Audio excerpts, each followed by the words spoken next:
It was perhaps needlessly cruel, dear listener, to end the last chapter on such an open-ended conclusion. But the fact of the matter is, in this particular area of the Kingmaker's history, establishing the facts is nearly impossible, and the process of research often leaves one with more questions than answers. But after 2 weeks spent in the archives of Kristalstadt University's Xenoanthropology department, a month building a timeline, and 4 days arguing with my editor, I believe I have the most concise possible account of what happened next. To start, though, I would like to do something which was previously impossible: give a reasonably detailed and accurate profile on Telesphore Winterlich. Telesphore, like most of the good neighbors who traded in the former Kingdom of Valor, hailed from a country called the Blazing Isles, a volcanic archipelago to the far north of the Kersite realm, which served as the seat of a powerful interdimensional empire. It's impossible to tell exactly when he was born, but given that most of the people who knew him in the 1910s described him as in his 30s, we can assume that it was sometime between the years 1570 and 1610. He had what could be charitably described as a typical upbringing, with 2 mothers, 1 father, and no siblings. But what exactly led him to joining the Queen's Eye and becoming an intelligencer is still, unfortunately, a mystery. Sorry, did you just say spy? Yes. Oh, that actually kind of makes sense. In hindsight. Oh, really? Because I sure as hell didn't see it coming. I mean, you never thought that was worth bringing up. No. At first, I didn't know if I could trust you. And then after a long enough time, there just wasn't a way to bring it up without risking you reacting poorly. Damn it. So you just thought you'd, I don't know, hold on to it until you were dying, is that right, aye? Oh, well, that's very fucking mature of you. I assure you, this is not at all how I planned on letting you know. Eisen, come on. Save getting mad at him until after we've saved his life. Thank you. Our priority now has got to be figuring out where we're going to get 500 francs in 6 hours. Fine. But before we do anything else, I don't think we'll be able to get anywhere unless we all agree to be completely honest with each other. Of course. Colette, could you go put on a pot of tea?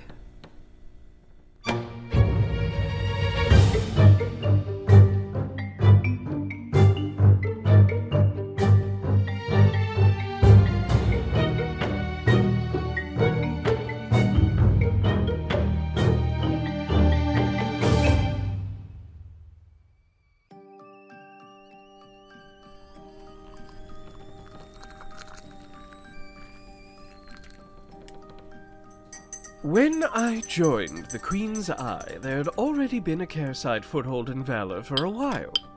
We were split into small groups and sent out to, without disturbing the peace or drawing attention to ourselves, keep watch over all the outer realms that the Empire trades with. And by sheer luck of the draw, I got sent to Earth. Wait, realms? Plural? Oh, you've got other neighbors, Colette. My people are just the only ones who've bothered to introduce ourselves. So when did you first get here? 1761. My first assignment was as a footman for the Duke of Montberg.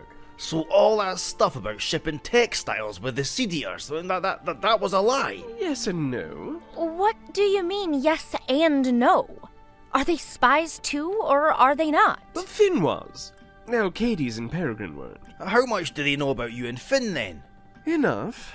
Oh, you're not making this fucking easy, are you? Enough as in actually enough, or enough as in nothing? Enough as in enough. So where does Saga fit into all of this? She was the 3rd member of the group with me and Finn.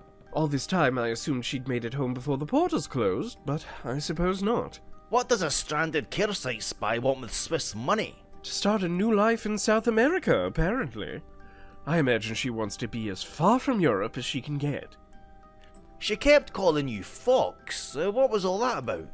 It was my code name for written correspondence. Oh, we all had them. I was Fox because I have red hair, Saga was Raven because they're her favorite bird, and Finn was Shrike because...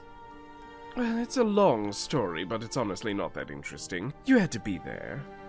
And you said you didn't work together at the castle? Oh, not in the kitchen, no. Sometimes we were together, and other times the agency split us up.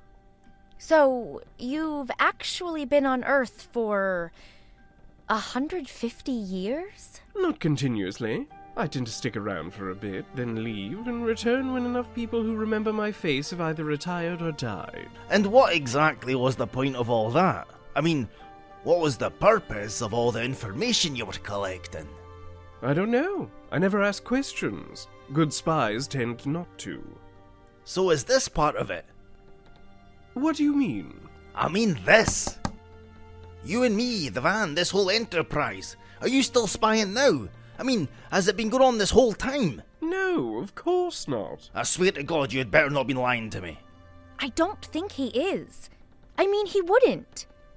You wouldn't, right? Oh, don't be so sure, Hen. I mean, you've had a pretty bad fucking track record with trusting good neighbours lately. Right. Well, frankly, I don't care if you believe me right now. Presently, my main concerns are getting the ransom money together so I can live long enough to regret having this conversation. Now, there's got to be something in here that's worth 500 francs. Telesphore! I'm fine. Just give me a moment. The first symptom of Mage's Ruin poisoning is vertigo.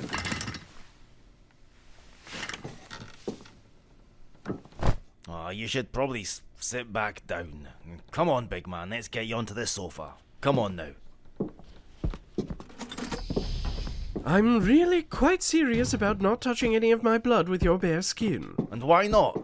The compound she injected me with was Mage's Ruin. It's derived from a chemical found in Obelos bile ducts. It's very potent, very fatal in large doses, and even in small amounts it can hinder spellcasting in humans. You probably shouldn't kiss me anytime soon either. I wasn't planning on it, trust me. Is there anything we can get you to make you more comfortable? A damp cloth for my forehead. And maybe some cocaine. And with that, Eisen and Colette headed to the nearest apothecary. They managed to get in just before closing and hand in their forged prescription, all the while being ruefully stared down by the shelf stocker and cashier, who really did not appreciate being made to keep the shop open an extra 10 minutes. All the while, Telesphore's potential fate weighed heavily on them. Nonetheless, Eisen tried his best to stay optimistic. 500 francs, well that makes out to be about 1700 marks, so it's hard, but not impossible. Here, let me try something. Oh, sorry about that, my bad. Me. Haha, done in pure style, see? It's a piece of piss. We can do this easy. 13, 14, 15. Ah, was it too much to expect that someone will be walking around with 100 francs in their wallet? Come on, I'd even settle for 50. Not so loud! Hey, where's my wallet? Eisen, are you okay? What do you think? Sorry, he never gets sick, you know, like, in all the time I've lived with him, I've never had measles, never had fever, never had influenza, and now if I don't find a way to somehow pull 500 francs out of my arse, he's just gonna, you know, you know what I mean? It's just gonna be difficult, and he's not gonna be with it. I don't think you should waste your effort. What do you mean, waste my effort? No, sorry, I said that wrong. What I mean is, I don't think Saga's going to hold up her end of the deal. I mean, I've been really thinking it over, and it doesn't add up. If she's trying to get off the continent and start a new life, that would be easier if everyone she used to know is dead. Telsi, do you think we could get the antidote from anywhere else on short notice? Not likely. Could we make it ourselves then? Only if we went back to the VSR, and only if we were able to both shoot an Obelos and get in contact with an organic chemist in the next 5.5 hours. Well, there has to be some other option. Colette knelt beside the sofa and put a hand on Telesphore's arm, careful to avoid the bloodstains. Listen to me. Take your own advice. I don't think you should trust Saga to go through with the deal. Do you think so? Oh, damn it, I didn't thank her. For stabbing you? No, she said thank you in advance for the money. and I didn't respond in kind. There was no agreement, ergo there is no deal. I shouldn't raise my voice. Now I feel lightheaded. I'll turn the lights off. That'll help. Give me a shot of that cocaine and I'll be able to get on my feet again. Oh, here, have some of this. Oh, well, that's a no on sitting up. Eisen, would you do the honors? Your gloves are less permeable. Alright, but this is a steel needle. Is that going to be an issue? If my blood goes septic, it will be the least of my problems. Just do it. So, Telesphore, Yes? did you ever poison anyone while you were a spy? You must have, right? You worked in a kitchen, cooking for a lot of high-profile guests. Did you ever, slip a bit of cyanide into the French ambassador's streusel after dinner? Oh, I could never bring myself to disrespect a dish like that, Colette. Especially not with cyanide. It would totally ruin the flavor profile. Not if it was an almond streusel, though. While Colette quizzed Telesphore on the intricacies of poisoning, Eisen was carefully removing the needle from his companion's arm. As he pressed a ball of cotton wool over the injection site, he was hit with a sudden bolt of inspiration. Saga does a lot with poisons, though, aye? Yes, she lacks any of my reservations around cuisine. In fact, she always told me that being a snob was holding me back. So, if you're someone who works with a lot of poisons, you've got to have contingencies in place in case of emergencies, am I right? Of course. You have to be prepared for anything. Interesting. Can you sit up, by the way? Yes, the drug should keep me upright for an hour or two at least. Right, get that stone thing out. Call her. Why? Because we're going to arrange a swap. 500 francs, as agreed upon. You have the money. Well, technically no, but don't worry. If all goes well, it won't matter. Telesphore retrieved the sightstone from inside his cigar case. As with all CareSight technology, the way Telesphore interfaced with it is unclear. Nonetheless, he made the call and passed the device to Eisen.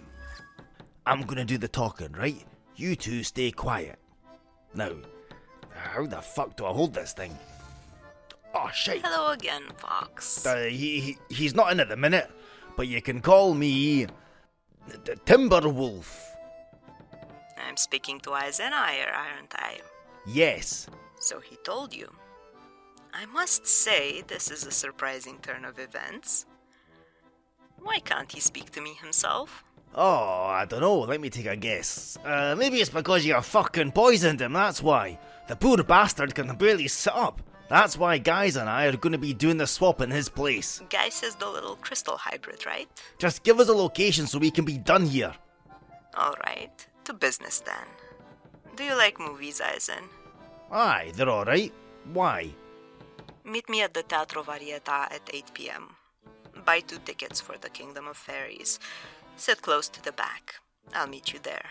Are you going to compensate us for those tickets, or do we have to fork up for those as well? Don't be a smartass. Do we have a deal or not? Eisen looked over to Telesphore, who was nodding emphatically. Yes, we have a deal. Make it official then. Eisen's eyes again went to Telesphore, who was now mouthing the words, "Thank her." Thank you for making the time to see us. Thank you for calling me back. He handed the sightstone back to Telesphore, who switched it off and put it back in the cigar case. Can she still hear me? No. Excellent. So, we've got her exactly where we want her. Now, in the meantime, I'm going to need a rifle, a leather strap, medicinal spirits, a drill, a bicycle bump, and a map of the town. While Colette gathered these components, Eisen gathered the ransom money, which was cobbled together from his pickpocketing efforts and the last few days of sales, which added up to just over 450 Swiss francs, about £1,000 in today's money. He cast a replicator charm on one of the banknotes and put the money into a briefcase. Meanwhile, Telesphore was managing to keep it together, despite the onset of the second symptom, a persistent and irritating ringing in the ears. How are you holding up? Come again? Oh, Christ. I said, how are you holding up? As well as I could be under the circumstances. Do you think I should go help Colette choose a gun? No way. Yeah. You're going to sit right back down. Save your energy. You'll bloody need it. Okay, I've got the stuff you asked for, even though I'm not sure this is the right kind of rifle.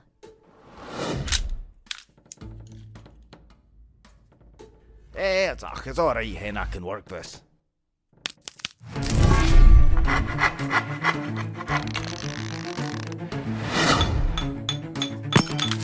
Right, now hand over the spirits. Sure. Alright, come on, big guy, give us your arm. Me? No, the other big guy whose blood is full of poison right now. Yes, you numpty. See this? I've modified it into an air-powered dart gun like the kind you use to knock out fucking escaped circus animals. So all I need now is a fucking dart. I see. Telesphore rolled the sleeve of his shirt back up and wrapped the leather strap around his arm. Do you know what you're doing? More or less. As long as Telesphore trusts me not to kill him. You know I do. And I don't appreciate the attitude, thank you very much. Oh, calm down. I'm just fucking with you. I needed you to tense up a bit so I could find a vein.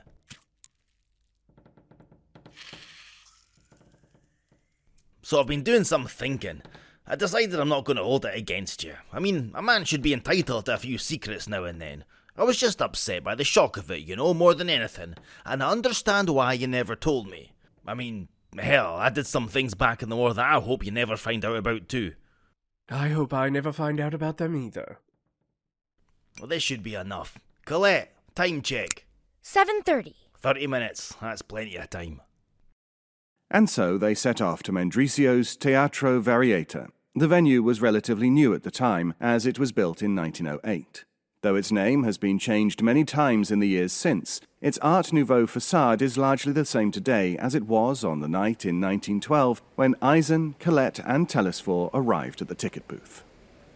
Hello there. 3 for the 8 PM showing off, what movie did she say again? Kingdom of the Fairies.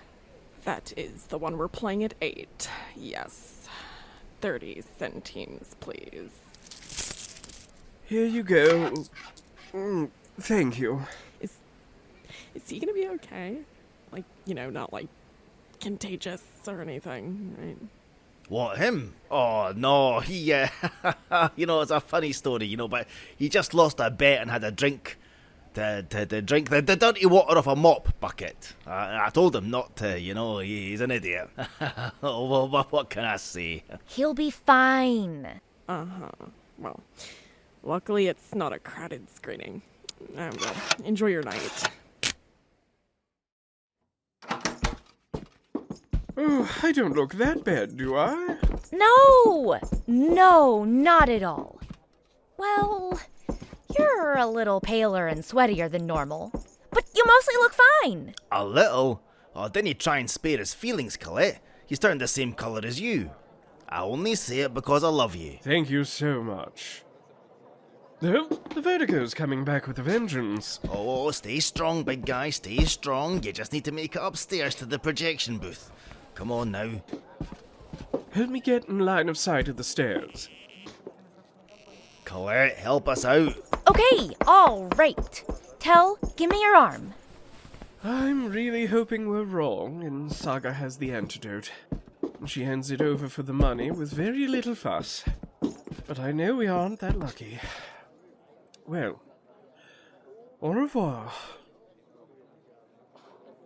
Telesphore was only able to get about halfway up the stairs due to the third symptom of Mage's Ruin poisoning, blurring vision. No, damn it. I can do this. I can make it up a flight of stairs. I'm not going to die for at least another couple of hours. Poisoning and blood loss had rendered Telesphore somewhat weaker than normal, but he was still a good deal stronger than most humans. So after a few attempts, he was able to break the lock on the door with the butt of his dart gun. The projectionist, one Liberato Taqi, made attempts to protest the intrusion, but since Telesphore's tinnitus had returned by that point, his words very literally fell on deaf ears.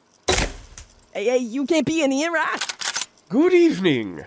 As you can likely see, I'm very sick at the moment, and my survival hinges on shooting a dart into one of your cinema patrons. If you help me, I will allow you to leave this booth with your life. Are we agreed? All right, okay, all right. Give me a very clear thumbs up if you agree. My vision is blurring, and I've got horrific tinnitus at the moment. Now, come stand next to me. Towards the back of the room, you should be able to see a young lady with glasses sitting next to an Indian gentleman with a white streak in his hair. Yeah, I think...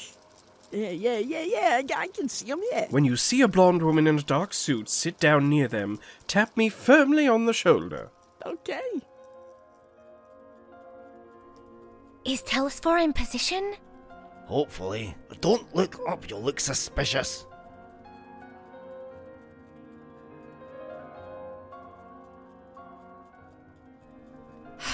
I want to go back to the van.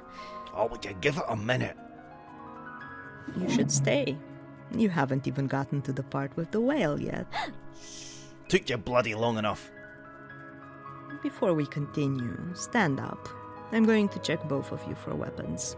Well, that's fine by me, but you know Colette can't exactly drop her weapon, right? Just do what you're told.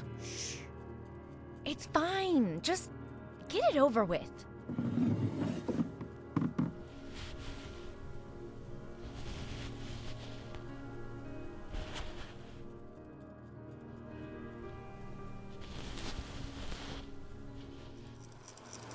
She's here.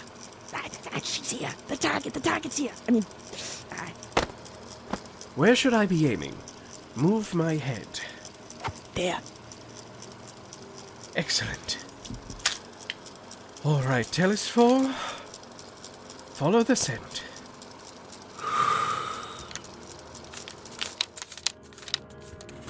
So now you have the cash. Aren't you going to give us the antidote? That is what we agreed on. Oh! What was that? That, my friend, was a dart full of Winterlich's blood. Just a bit of insurance in case it turns out you're full of shite. Saga turned around and, squinting, looked through the shaft of white light coming from the projector to see the shape of Telesphore, gun still in hand. She pulled the dart out of her neck. As long as it went in, that's fine. She's waving at you. Do you want to wave back? No, I don't think I will. Oh, I see. You think you're smart. Let's see how far that gets you.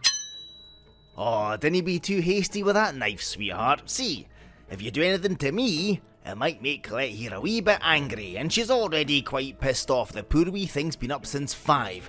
She had to open the shop today. You took advantage of her trust in nature and poisoned one of her dearest friends, and on top of all that, she's probably not even had a cigarette since about 4 PM. Isn't that right, Colette? Yep. I'm at my limit. Fine. But don't look so smug.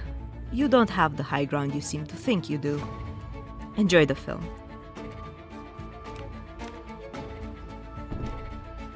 Come on, let's get after her, the fucking wee prick.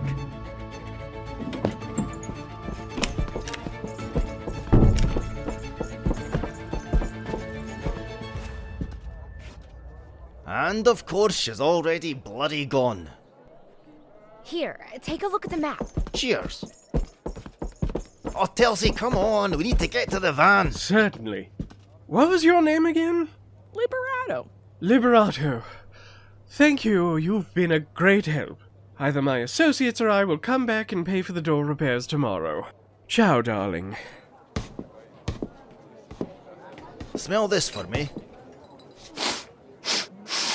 Did Saga give you these? Yeah. Rosewater. Totally useless. Well, just as I fucking expected. Here, Colette, you made some more of those police disguises, didn't you? Of course. They're some of the best work I've done recently. Excellent, hen. Can I borrow a brooch when we're back in the van? As Telesphore's condition continued to worsen, he was in no state to drive. So, after a brief visit back to the van to change clothes, they set off in a taxi, carrying a map of the city which allowed them to track the replicator charm on the money. This took them to an inn on the Via San Martino, where Saga had been hiding for the past day and a half. Welcome to the Hotel Casino. Unfortunately, we are booked out for the night. No need, sunshine. My name is Inspector Zanetti. This is my partner, Inspector Travers, with the Valorian Police. We're here on official business. Eisen, who was dressed in a police officer's uniform, briefly flashed a badge, which was really just a piece of scrap leather with Colette's cameo brooch clipped to the inside. We came here from Crystal City, tracking a dangerous fugitive. See this man? The one who looks like he's late to his own funeral? I don't think I could miss him. Is he the fugitive? This man is a key witness in a very important case. He was poisoned. Oh, dear Lord. Sorry for insulting you, sir. No offense taken. The woman who poisoned him is wanted in connection to a number of anarchist plots in the VSR, you see. Possible ties with the Silver Claw Society. Might even have something to do with the recent attempt on President Holtzman's life. It's absolutely imperative we stop her from crossing the border into Italy. Absolutely, Inspector. I'll help you out in that case. Just let me check the guest book. She wouldn't have used her real name. We'll just tell you what she looked like and you can let us know if you remember her. She's about 2 meters tall. Blonde. Aye, and pretty. In an unsettling sort of way. Would have been wearing dark sunglasses too. Yes, I think I do remember someone like that coming in yesterday. She took our last room. Let me see if I can find her. Aha! Booked into room 105. It's just up the stairs and to the left. You've, been very helpful. Good work. If there were more people like you, it'd be a safer world. As you were.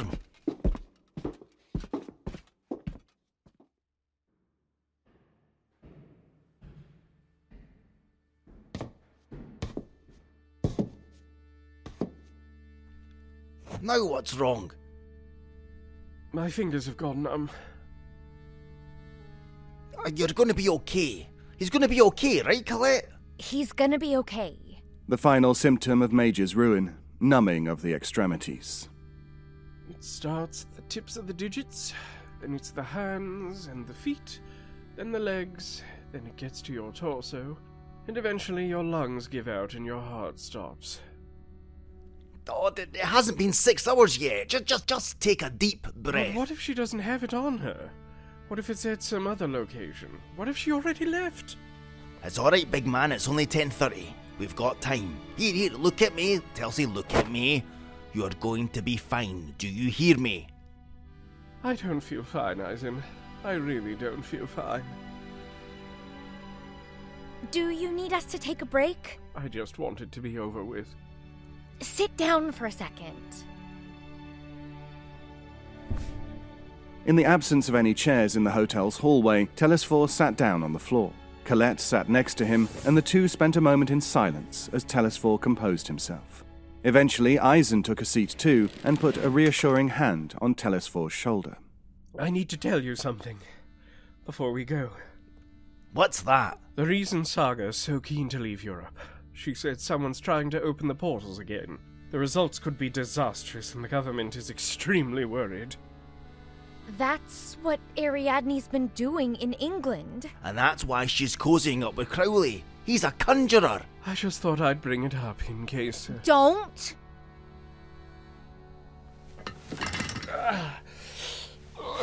Here, take my walking stick, take it. You need it more than I do. Why are you putting your goggles on? Trust me, you'll see. Shit. Hello, Raven. Replicator charm in the money. Of course. Well, this is why I made sure to get a room with a window. Ta-ta. That should have worked. Why can't I teleport? Because my eyes are still open. These are welding goggles, sweetheart. Now you're stuck here, so fucking hand it over. I don't know what you're talking about. Yes, you do. Oh, easy, Colette, cut it out. If you blow her up, we don't get to find out where it is, and we do not have the time to search the whole room. Okay. For once, you actually know what you're talking about, Ire. I don't appreciate you talking to him like that. Oh, Fox, look at the state of you. How long has it been since first exposure? That was sunset, and it's 10:30 now, so we're at about 5.5 hours. Are your hands starting to feel like you've fallen asleep on top of them? Can you even see straight? How much medication did you have to take to keep yourself standing? That's none of your business. Even if I give you the antidote now, you'll probably permanently lose feeling in some of your digits. Maybe if I stall long enough, you'll lose your sense of taste, too. You wouldn't. No, I won't. As fun as that would be, I don't want to prolong either of our suffering. That vertigo's really nasty, isn't it? Saga stumbled to the trunk at the end of her bed, and with some difficulty, she opened a secret compartment in the side. Inside, she had hidden a small, intricately decorated vial full of glowing blue liquid. Here, the real antidote. That's not nearly enough for both of us. Isn't it? Silly me. Oh well. Oh, for fuck's sake, man! Goes down smooth. Tastes a little like creme de menthe. You can't do that! You just watched me do it. That was my only chance. Sorry, Fox. I just can't have any loose ends left before I head for Brazil. Now, why don't you do the decent thing and go outside to the garden before you die? Don't you dare talk to me about doing the decent thing. You've never done a decent thing in your life. At that final insult, Telesphore lunged at Saga with frightening speed and considerable strength. It's hard to say where exactly this reserve of energy came from. Perhaps it was the primal fear of death causing a surge of adrenaline. Perhaps, as some scholars have suggested, it was simply the result of residual cocaine in his system. I am not dying in Switzerland, do you hear me? You don't have much choice in the matter. But maybe I can put you out of your misery. Not before I put you out of yours. Fuck you. Never change, darling. After slitting Saga's throat with her own knife, what Telesphore did next is something that I feel the need to tell you is not the recommended way to treat Mage's Ruin poisoning.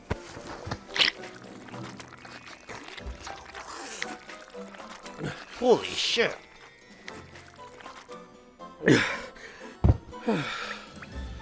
Oh, it really does taste like creme de menthe.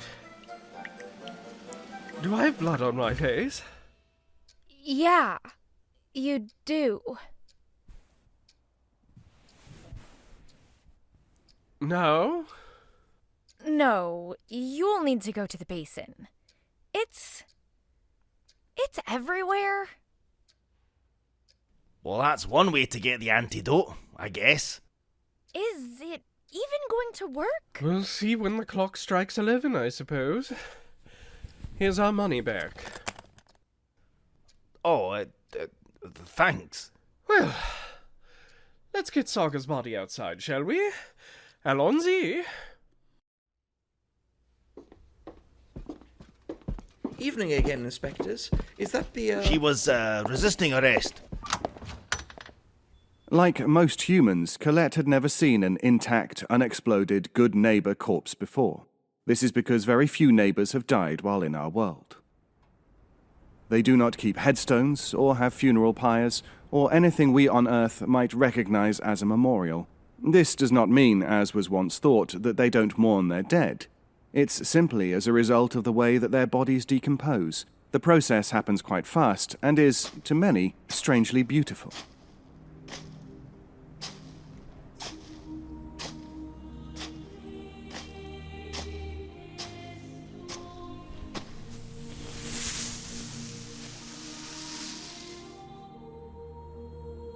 Rest in peace, Saga Moonspear. Pity it ended like this, since you were a friend to me once, a long time ago. Not that that seemed to mean anything to you. But I suppose the business we worked in doesn't exactly foster moral behavior or loyalty to anyone but the Empire. Makes me wonder about myself, honestly. I can only take comfort in knowing that you probably would have done the same thing in my shoes. As Telesphore gave his brief eulogy, Colette and Eisen could see Saga's body melt and soak into the earth. From the dark violet ooze left behind, they saw the grass get longer and the beginnings of other plants starting to spring up and bloom, despite the lack of sunlight. In a spot just above where Saga's clothes lay in the grass, a trumpet-shaped flower sprouted up, with luminous green veins decorating its petals and wispy light blue leaves growing from its stem. Telesphore leaned over, plucked it from the ground, and threaded it through the buttonhole of his lapel.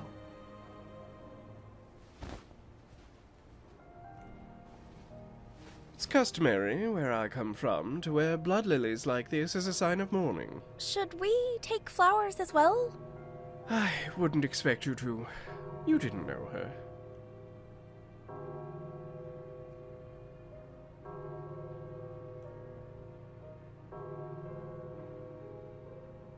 "6 hours. How are you feeling?" My ears have finally stopped ringing, and I haven't lost any more feeling in my hands. So I might live yet. Let's go home. And how about you, Diamond Head? You alright, aye? I think I need to spend 3 days in a dark room in complete silence. The blood-sucking was very... You're lucky to have him, Eisen. I don't know what to do with you sometimes. The Hotel Ticino in Mendrisio, Switzerland is no longer standing. The plot of land it once occupied currently sits empty and abandoned. But if you, dear listener, were to visit it for whatever reason, you would still be able to find a patch of strange and otherworldly flora growing where the hotel's garden once was.